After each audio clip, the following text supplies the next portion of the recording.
ठीक है। तो आज का सेट जो तीसरा सेट हुआ है उसका आप लोग को मार्कशीट बता देते हैं कि कितना आप लोग का मार्क्स आया है। और सबसे पहले व्यूअर से बात करना चाहेंगे, और जितना भी लोग देख रहे हैं इस वीडियो को वो ज़्यादा से ज़्यादा शेयर करें। और आज हम लोग साइंस का डिस्कशन भी इसमें करने वाले हैं। इसी तरह से आज साइंस का डिस्कशन और कल जीके जीएस का डिस्कशन आ जाएगा। आज 25 क्वेश्चन का जो साइंस का डिस्कशन है वो हम लोग देंगे, और इसके बाद कल जीके जीएस का डिस्कशन आ जाएगा और मैथ रीजनिंग का भी डिस्कशन आ जाएगा। और सबका सेपरेट वीडियो रहेगा, साइंस का अलग, जीके जीएस का अलग, मैथ का अलग और रीजनिंग का अलग, ठीक है। तो आप लोग इस चैनल को ज़्यादा विजिट कीजिए, सब्सक्राइब कीजिए, लाइक और शेयर कीजिए, ठीक है। अब हम लोग आगे चलते हैं। शिवम कुमार 310 नंबर, चलिए पीछे बढ़ा दीजिए। चलिए मंजीत 312, नहीं मंजीत, चलो ठीक है आएगा। आदित्य कुमार 293, पूरा नहीं बिल्कुल मंजीत अभी आएगा, बढ़ा दीजिए पीछे। नीतीश सरकार 231 नंबर। राजा कुमार क्या 67, टोटल सही है। टोटल 67 का कौन चेक किया है? हम चेक किए, ऊपर से गुना करके किए हैं हम पर। घटाए नहीं हो, माइनस घटाया किए हैं सर। 262 आ रहा है मल्टीप्लाई करके, इसके बाद इसको सही करो, देखो कितना आता है इसका। आता सर 268 268 टोटल कर दिया, घटाया नहीं। जो मार्क्स नेगेटिव मार्क्स था, नेगेटिव प्लस घटा के सब गुना किए हैं ना। अच्छा 16 जैसे है तो 4 उसमें अच्छा, घटता है तो 4 घटा के फिर करके उसके बाद फिर लास्ट में। चलो ठीक है, बढ़िया। 268 है ना, राजा कितना है 268। चलो पीछे करो आगे। सोनू 228 यानी 228 नंबर। चलिए रुसाली 114, हाँ बड़ा ना, हाँ ठीक है। सोनिया 173, इम्प्रूवमेंट है कि नहीं है? कल कितना मार्क्स आया था इसके पहले? चलो अंशु गुप्ता 215, इसका देख चेक करो इसको अच्छा से, है ना 215। संजीवनी 186, चलो लकी 150। अपना एक बार चेक कर लेना क्योंकि दूसरा कोई किया है चेक, इसलिए तो शांत रहिएगा। अजिष्णु 220, इतना कम कैसे है? खुशबू 132, घट गया जी, कैसे घट गया? हर्षिता 160, कुछ इम्प्रूवमेंट हुआ है लगता है, हुआ है ना। चलिए सबका मिल गया, अब हम लोग डिस्कशन स्टार्ट कर सकते हैं, ठीक है। चलिए तो पहला सवाल देखिएगा, यानी पहला साइंस का पहला सवाल देखेंगे तो कितने नंबर पर हम लोग को मिलेगा? 51 नंबर, है ना। 51 देखिएगा,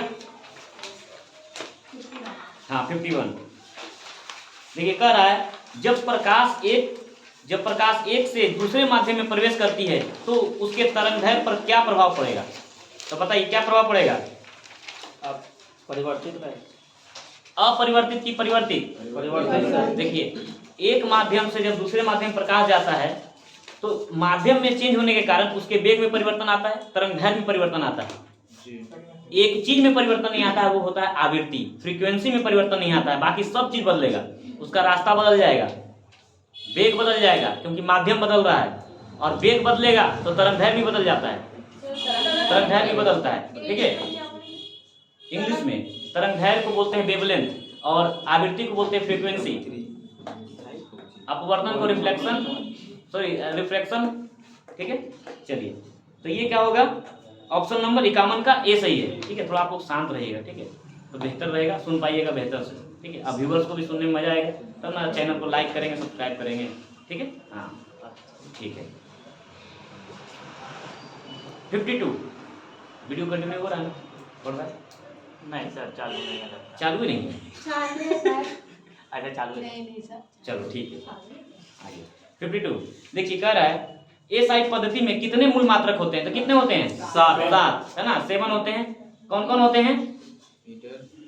मीटर तो वो मात्रक है, बताइए। हाँ कौन कौन सा है बताइए? समय, हाँ समय का मात्रक। चलिए बोलिए, खड़ा होके जल्दी से, आज इसमें बोलो। सेकंड, हाँ क्या? हाँ 7 तो होता है, कौन कौन बताओ जल्दी, कौन कौन सा होता है बताओ जल्दी। द्रव्यमान होता है। हाँ द्रव्यमान मात्रक भी बोलते हैं ना सबका, ठीक द्रव्यमान का है। kg, हाँ मीटर होता है। हाँ मीटर का, दूरी का, ठीक है। और फिर तापमान का केल्विन, तापमान का केल्विन, ठीक है। मोल का पदार्थ की मात्रा का परिमाण, ठीक है। हाँ, कौन सी बच गया? समय का होता है। हाँ, ज्योति तीव्रता का ज्योति तीव्रता का कैंडेला होता है। हाँ, विद्युत का एम्पियर, विद्युत धारा का एम्पियर। हो गया सब, ठीक है। आगे बढ़ जाइए। तो इसका सही आंसर होगा बी नंबर 52 का बी। 53 देखिए, कह रहा है निम्नलिखित में से पदार्थ की अम्लीय या क्षारीय होने का प्राकृतिक सूचक क्या है। तो देखिए, प्राकृतिक सूचक जो होता है ना, वो अम्लीय और क्षारीयता ही बताता है, ठीक है। क्या होता है, कोई पदार्थ होगा, नेचर का कोई पदार्थ होगा। जैसे आप इसमें ऑप्शन देखिए, लिटमस पत्र। जिस लिटमस पत्र होता है ना, नीला को लाल करेगा तो क्या होगा, अम्ल होगा कि क्षार, लाल को नीला करेगा तो क्या होगा, है ना, इस तरह का होता है। तो ये बताएगा अम्लीयता या क्षारीयता बताने वाला जो होता है वो क्या होता है, उसे ही प्राकृतिक सूचक बोलते हैं, ठीक है। अब इस ऑप्शन के अनुसार आपका लिटमस भी सही है, हल्दी भी सही है, वेनिला भी सही है और लौंग भी सही है। इसमें सभी आंसर सही हैं, ठीक है। तो इसका सही आंसर क्या होगा, ऑप्शन नंबर डी। अब 54 चलते हैं।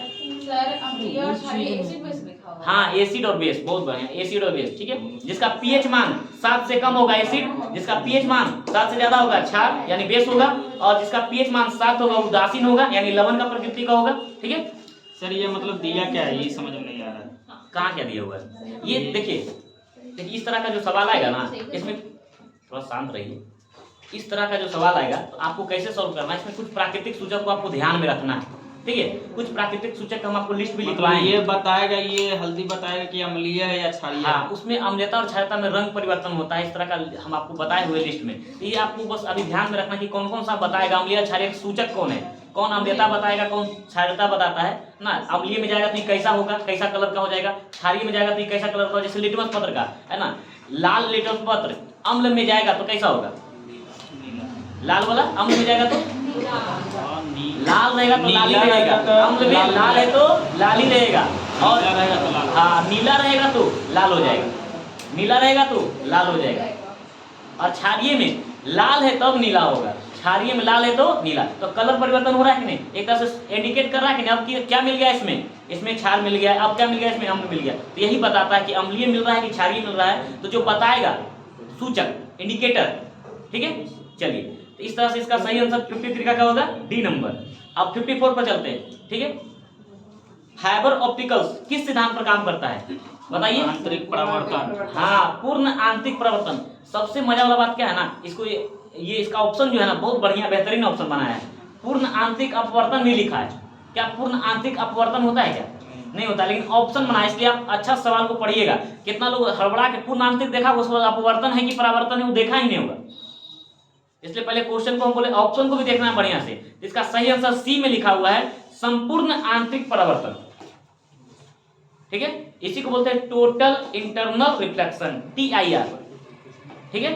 चलिए, तो ये ऑप्टिकल फाइबर है जो है ना, ऑप्टिकल फाइबर किस पर काम करेगा, टोटल इंटरनल रिफ्लेक्शन पर काम करेगा, ठीक है। अब चलते हैं 55।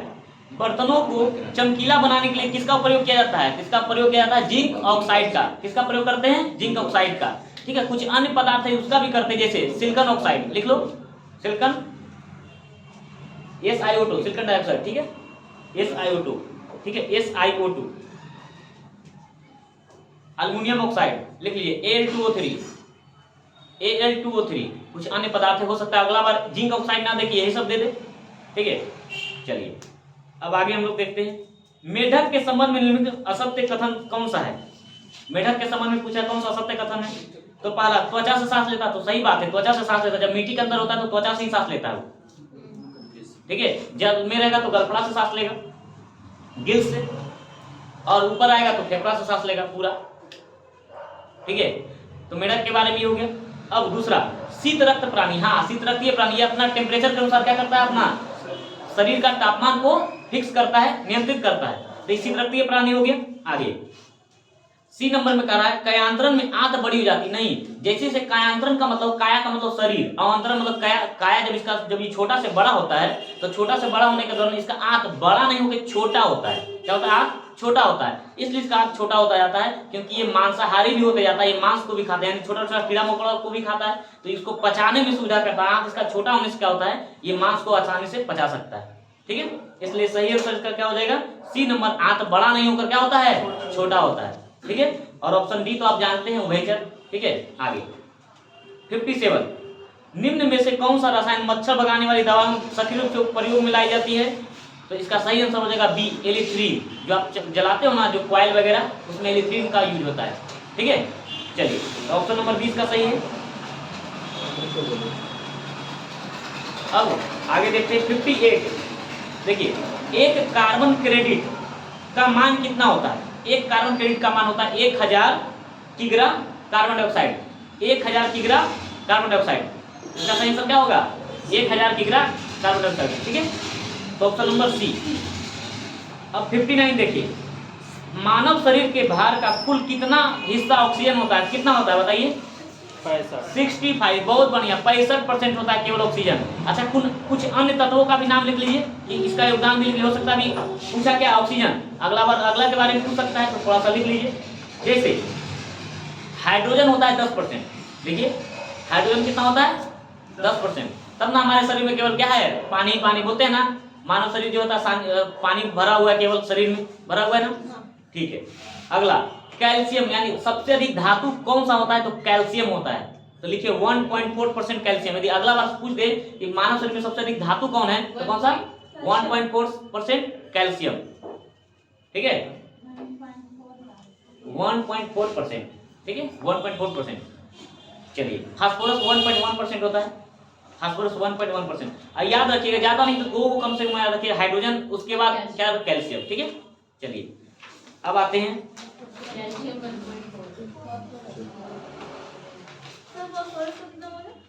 1.1। ठीक है, 59 हो गया। अब चलते हैं 60। ठीक है, देखिए, कारण मैग्नीशियम आतिशबाजी में कौन सुमेलित नहीं है? पहले सवाल क्या है? कौन सुमेलित नहीं है? तो मैग्नीशियम का आतिशबाजी में प्रयोग होता है, तो हाँ होता है। जो आप देखते हैं बना फीता जो होता है, वो मैग्नीशियम का फीता ही होता है। ठीक है, क्या होता है? मैग्नीशियम का। ठीक है, तो मैग्नीज, अब मैग्नीज देखते हैं, मैग्नीज फर्टिलाइजर में यूज होता है। हाँ सही बात है, मैग्नीज का यूज कहाँ होता है? फर्टिलाइजर में यूज करते हैं हम लोग, है ना, उर्वरक बनाने में। टंगस्टन इलेक्ट्रिक बल्ब में होता है कि नहीं? अब तांबा गैल्वेनीकरण में जो होता है, वो तांबा का प्रयोग नहीं होता। किसका होता है? जस्ता। जिंक का प्रयोग होता है, जस्ता का होता है। इसी को यशद लेपन भी बोलते हैं। ठीक है, आगे तो इसका सही आंसर डी हो जाएगा, है ना। मतलब जो हमारा ऑप्शन कौन सा सही है? वो डी है। ठीक है, और लिख लीजिएगा, गैल्वेनीकरण में क्या होता है? तांबा के स्थान पर क्या होगा? जिंक का प्रयोग होता है। ठीक है, हाँ। 61 नंबर देखते हैं, फास्फोरस का कौन सा अपरूप अंधेरे एवं वायु में रखे जाने पर स्वतः जल उठता है? श्वेत फास्फोरस जो है ना, वो बहुत मोर रिएक्टिव होता है, वो बहुत जल्दी जल जाता है। इसी कारण इसको क्या करते हैं हम लोग, है ना, अंधेरे में, है ना, इसको अलग से रखते हैं इसको। ठीक है, तो इसका आंसर क्या होता है? 61 का बी नंबर, श्वेत फास्फोरस। ठीक है, इसका गंध जो होता है लहसुन के जैसा होता है। लिख लीजिए, गंध कैसा होता है? लहसुन के जैसा।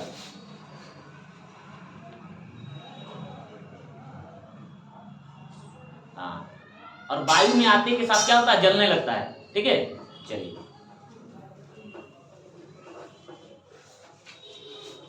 62 देखते हैं।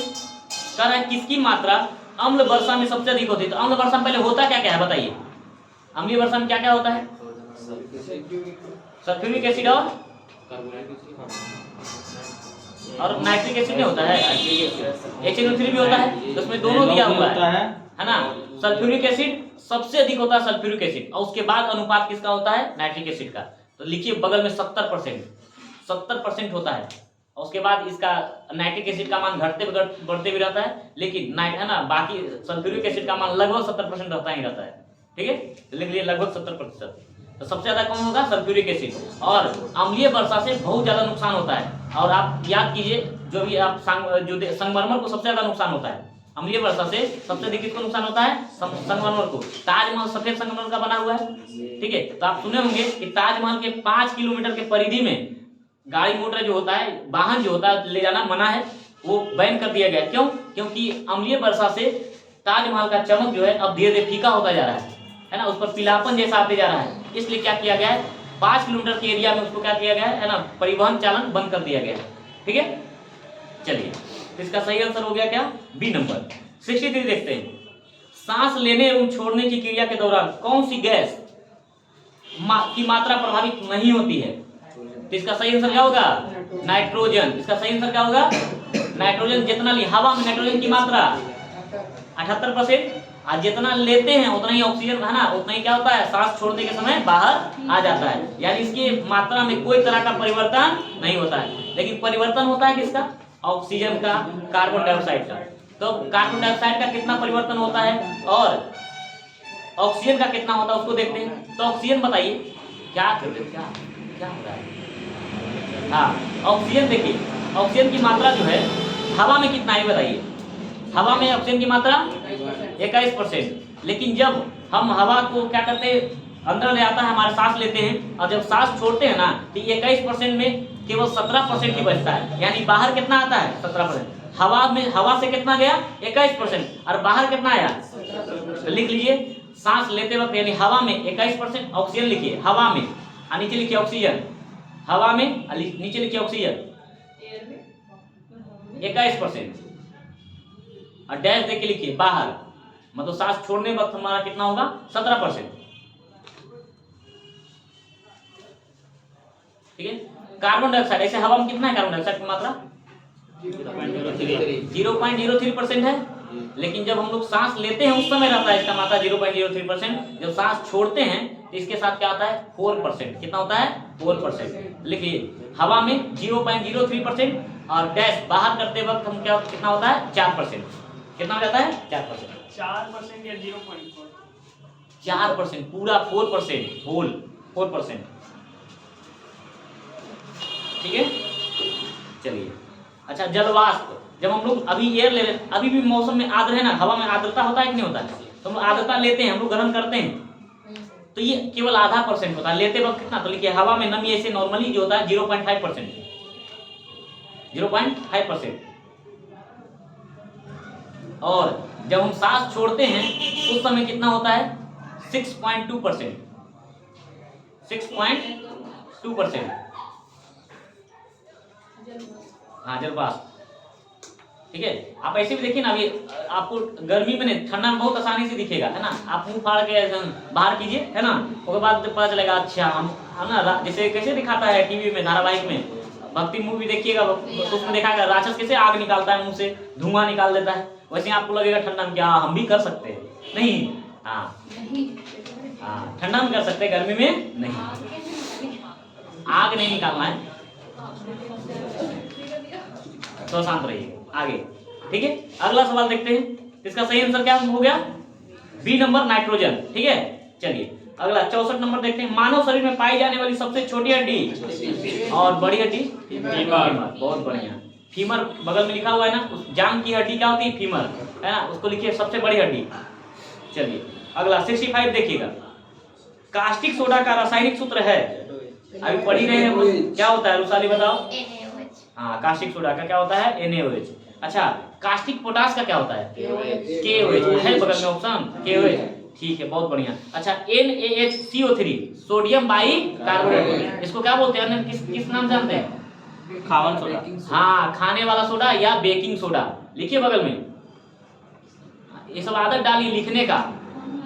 Baking soda NaCO3, option number D. इसका सही आंसर होगा B number NaOH, sodium hydroxide. ठीक है, चलिए, और बगल में KOH भी है, कास्टिक सोडा है ना, ये क्या हो जाएगा कास्टिक पोटास। ठीक है, चलिए, हाँ, ये क्या हो जाएगा पोटेशियम नाइट्रेट, पोटेशियम नाइट्रेट, और सोडियम नाइट्रेट को बोलते हैं चिली साल्टपीटर। ठीक है, चलिए आगे बढ़ते हैं। 66 देखिएगा।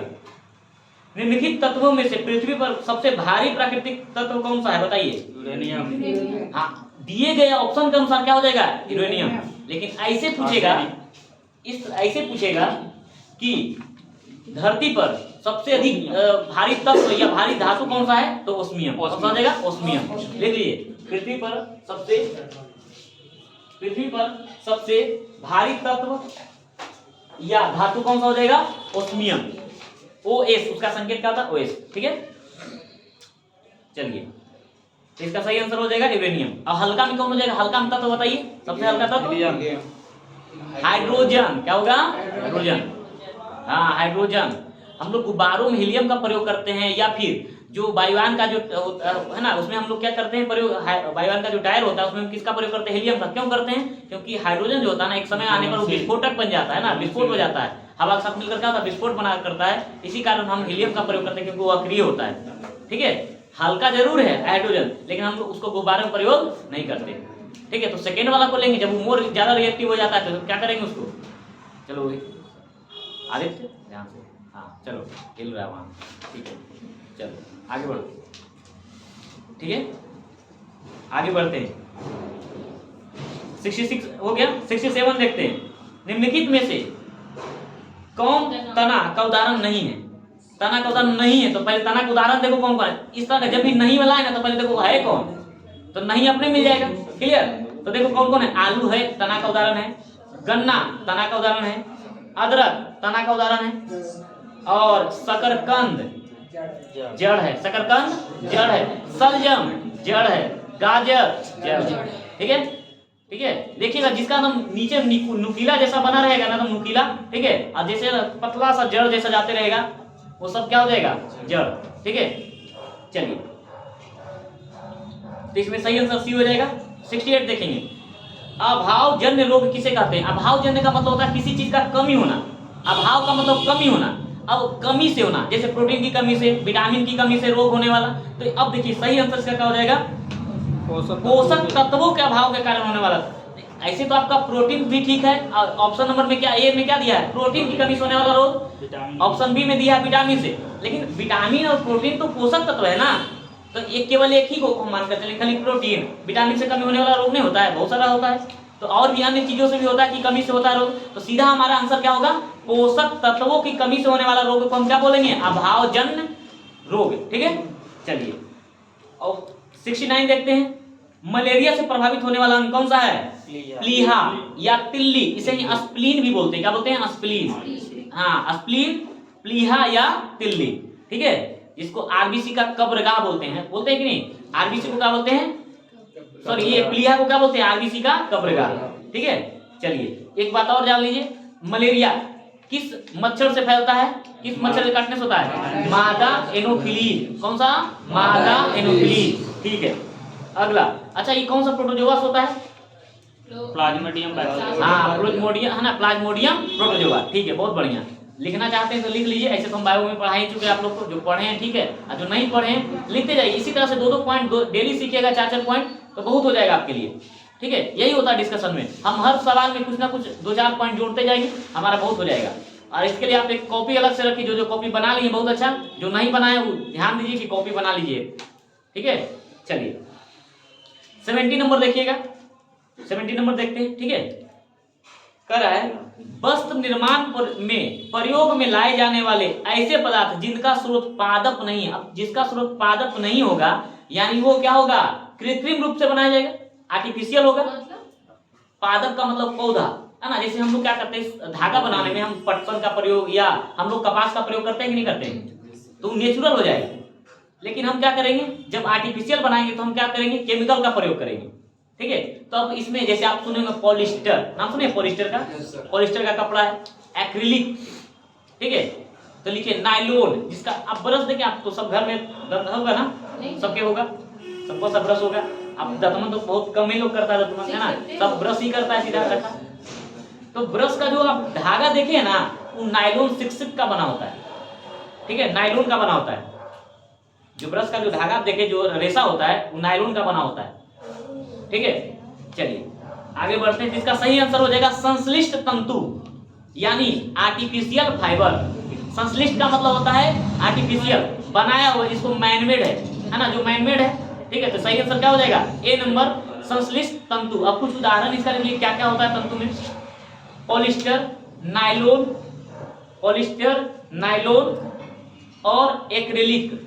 एक्रिलिक दो को लिखना है तो दो ही को लिख लो, कोई बात नहीं, पॉलिस्टर और नायलॉन ही लिख लो। इसके बाद हम लोग है ना कार्बन का जब यौगिक पढ़ेंगे शाम में केमिस्ट्री में, तो इसमें और डिटेल में पढ़ेंगे।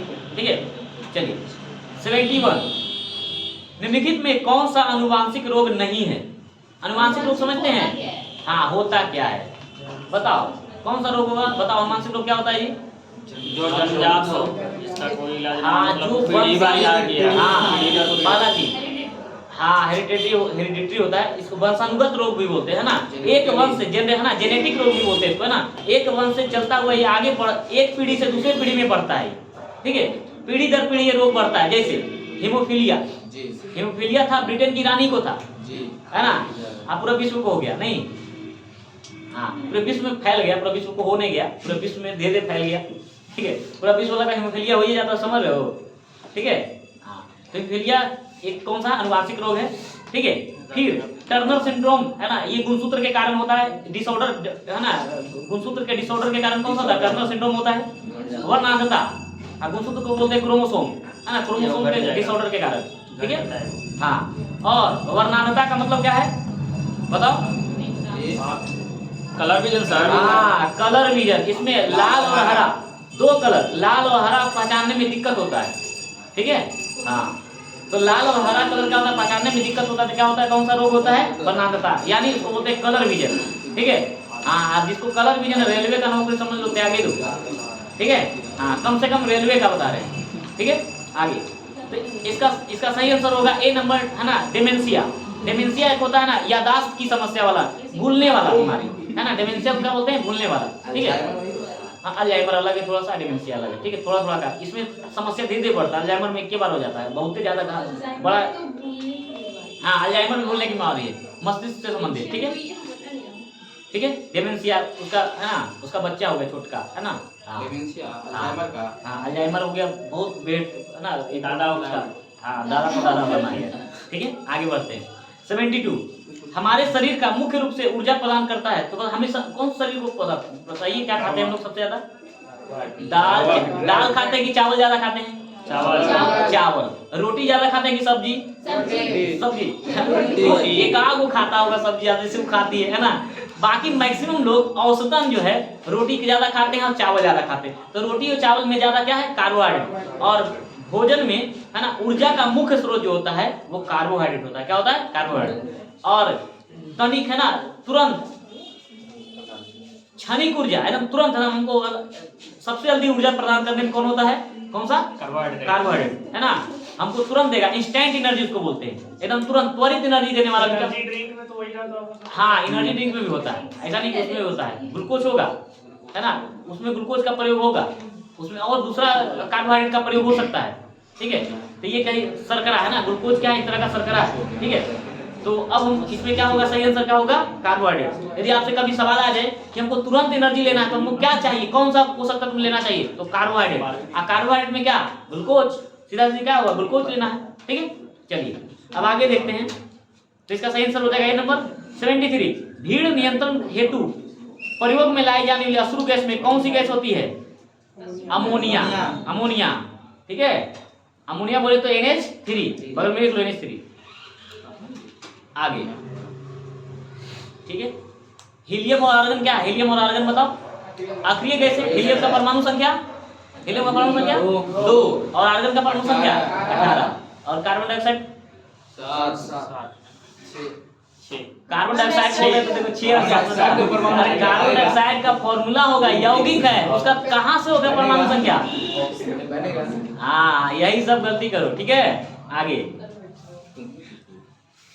74 नंबर देखते हैं। शरीर में अतिरिक्त ग्लूकोज ग्लाइकोजन में परिवर्तित होकर कहां भंडारित होगा, ग्लूकोज ज्यादा हो जाएगा, ज्यादा खाना खाएगा, ग्लूकोज ज्यादा होगा तो वो ग्लाइकोजन के रूप में बदल जाएगा और कहां जमा होगा, यकृत में, लीवर में। हाँ, तो ये भी ध्यान रखना कि ग्लूकोज को ग्लाइकोजन में परिवर्तन कौन करता है, यकृत, और फिर ग्लाइकोजन को फिर से ग्लूकोज में परिवर्तन करने का काम भी कौन करता है, यकृत, है ना। पितरस का निर्माण कौन करता है, यकृत। अब पिताशय में जाके पितरस जमा होता है, जिसको बाइल जूस बोलते हैं, है ना, गॉल ब्लैडर में जाकर क्या होता है, जमा होता है, ठीक है। चलिए अगला, अब है 75 और अंतिम सवाल। हाँ, H9N2 इन्फ्लुएंजा वायरस के कारण निम्नलिखित में से कौन सा रोग होता है, इसका सही आंसर क्या होगा, बर्ड फ्लू। इसका सही आंसर क्या होगा, बर्ड फ्लू। देखो, दो अभी तक प्रचलित वायरस था, H1N1 और H5N1, दोनों का नाम लिखो बगल में, है ना, क्योंकि अगला बार हो सकता है सवाल ये बने। H5N1 जो होगा ये भी बर्ड फ्लू का ही एक टाइप है। H5N1, H5N1 भी क्या है, एक बर्ड फ्लू का टाइप है। और H1N1 जो होता है स्वाइन फ्लू होता है। क्या होता है, स्वाइन फ्लू, है ना।